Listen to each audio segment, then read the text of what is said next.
यूहन्ना अध्याय 12। फिर यीशु फसह से 6 दिन पहले बैतनिय्याह में आया, जहाँ लाजर था, जिसे यीशु ने मरे हुओं में से जिलाया था। वहाँ उन्होंने उसके लिए भोजन तैयार किया और मार्था सेवा कर रही थी, और लाजर उनमें से एक था जो उसके साथ भोजन करने के लिए बैठे थे। तब मरियम ने जटामासी का आधा सेर बहुमूल्य इत्र लेकर यीशु के पाँवों पर डाला और अपने बालों से उसके पाँव पोंछे, और इत्र की सुगंध से घर सुगंधित हो गया। परंतु उसके चेलों में से यहूदा इस्करियोती नाम एक चेला, जो उसे पकड़वाने पर था, कहने लगा, यह इत्र 300 दिनार में बेचकर गरीबों को क्यों न दिया गया। उसने यह बात इसलिए न कही कि उसे गरीबों की चिंता थी, परंतु इसलिए कि वह चोर था और उसके पास उनकी थैली रहती थी, और उसमें जो कुछ डाला जाता था वह निकाल लेता था। यीशु ने कहा, उसे मेरे गाड़े जाने के दिन के लिए रहने दे, क्योंकि गरीब तो तुम्हारे साथ सदा रहते हैं, परंतु मैं तुम्हारे साथ सदा न रहूंगा। यहूदियों में से साधारण लोग जान गए कि वह वहाँ है, और वे न केवल यीशु के कारण आए, परंतु इसलिए भी कि लाजर को देखें, जिसे उसने मरे हुओं में से जिलाया था।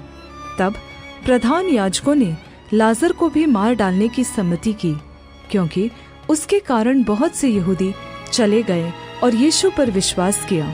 दूसरे दिन बहुत से लोगों ने, जो पर्व में आए थे, यह सुनकर कि यीशु यरूशलेम में आ रहा है, उन्होंने खजूर की डालियां ली और उससे भेंट करने को निकले और पुकारने लगे, होशाना, धन्य इस्राएल का राजा जो प्रभु के नाम से आता है। जब यीशु को एक गधे का बच्चा मिला तो वह उस पर बैठा, जैसा लिखा है, हे सिय्योन की बेटी, मत डर, देख तेरा राजा गधे के बच्चे पर चढ़ा हुआ चला आता है। उसके चेले ये बातें पहले न समझे थे, परंतु जब यीशु की महिमा प्रकट हुई तो उनको स्मरण आया कि ये बातें उसके विषय में लिखी हुई थी, और लोगों ने उससे इस प्रकार का व्यवहार किया था। तब भीड़ के लोगों ने, जो उस समय उसके साथ थे, यह गवाही दी कि उसने लाजर को कब्र में से बुलाकर मरे हुओं में से जिलाया था। इसी कारण लोग उससे भेंट करने को आए थे, क्योंकि उन्होंने सुना था कि उसने यह आश्चर्य कर्म दिखाया है। तब फरीसियों ने आपस में कहा, सोचो, तुम लोग कुछ नहीं कर पा रहे हो। देखो, संसार उसके पीछे हो चला है। जो लोग उस पर्व में आराधना करने आए थे, उनमें से कई यूनानी थे। उन्होंने गलील के बेतसैदा के रहने वाले फिलिप्पुस के पास आकर उससे विनती की, श्रीमान, हम यीशु से भेंट करना चाहते हैं। फिलिप्पुस ने आकर अंद्रियास से कहा।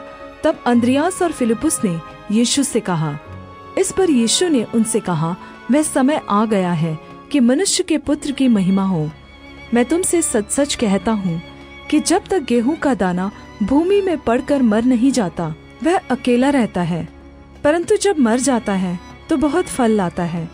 जो अपने प्राण को प्रिय जानता है, वह उसे खो देता है, और जो इस जगत में अपने प्राण को अप्रिय जानता है, वह अनंत जीवन के लिए उसकी रक्षा करेगा। यदि कोई मेरी सेवा करे तो मेरे पीछे हो ले, और जहाँ मैं हूँ वहाँ मेरा सेवक भी होगा। यदि कोई मेरी सेवा करे तो पिता उसका आदर करेगा। अब मेरा जी व्याकुल हो रहा है, इसलिए अब मैं क्या कहूँ। हे पिता, मुझे इस घड़ी से बचा, परंतु मैं इसी कारण इस घड़ी को पहुँचा हूँ। हे पिता, अपने नाम की महिमा कर। तब यह आकाशवाणी हुई, मैंने उसकी महिमा की है और फिर भी करूँगा।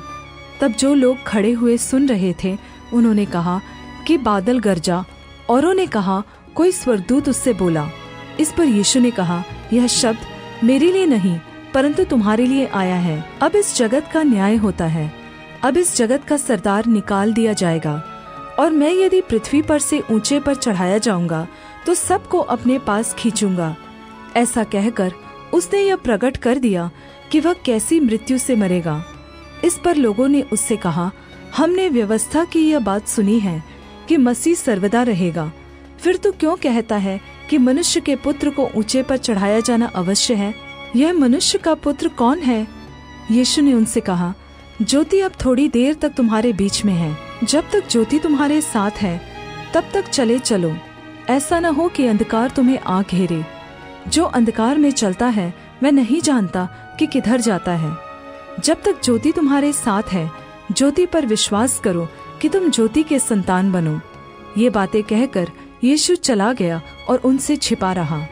और उसने उनके सामने इतने चिन्ह दिखाए, तो भी उन्होंने उस पर विश्वास न किया, ताकि यशायाह भविष्यद्वक्ता का वचन पूरा हो, जो उसने कहा, हे प्रभु, हमारे समाचार पर किसने विश्वास किया है और प्रभु का भुजबल किस पर प्रकट हुआ।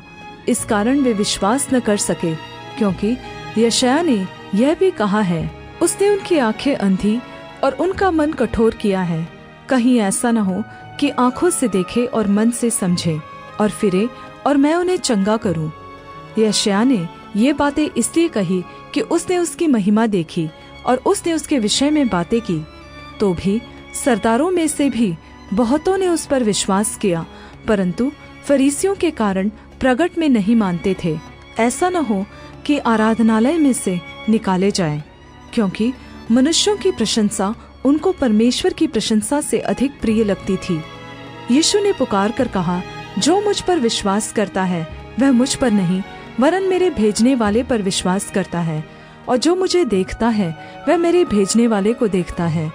मैं जगत में ज्योति होकर आया हूँ, ताकि जो कोई मुझ पर विश्वास करे वह अंधकार में न रहे। यदि कोई मेरी बातें सुनकर न माने तो मैं उसे दोषी नहीं ठहराता, क्योंकि मैं जगत को दोषी ठहराने के लिए नहीं, परंतु जगत का उद्धार करने के लिए आया हूँ।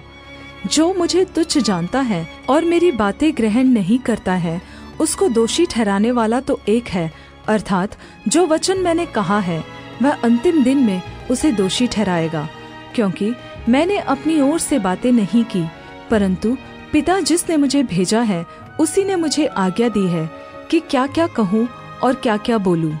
और मैं जानता हूँ कि उसकी आज्ञा अनंत जीवन है। इसलिए मैं जो बोलता हूँ वह जैसा पिता ने मुझसे कहा है वैसा ही बोलता हूँ।